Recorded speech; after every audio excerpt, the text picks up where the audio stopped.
tu atkal un atkal zaudē savu spēku un enerģiju, tieši konkrēti tad, kad tu baidies, smaidi kaut tā vietā, vispār gribētos tev raudāt, nedaram to, kas absolūti mums patīk, aprunājam citus, sakam jā, kaut tajā brīdī, piemēram, gribētos absolūti pateikt nē, pierunājam sevi paciest vēl mazliet tā vietā, lai saprastu, priekš kā es tagad šeit cenšos paciest.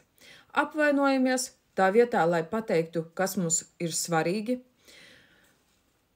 Nodarbojamies ne ar savu iemīļoto nodarbošanos.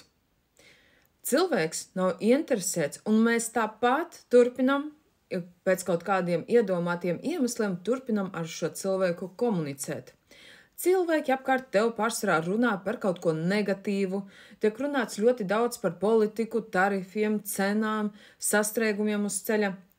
Daudz un emocionāli runājam par to, kā dzīvo citi cilvēki. Strādājam neinteresantu un apnikušu darbu.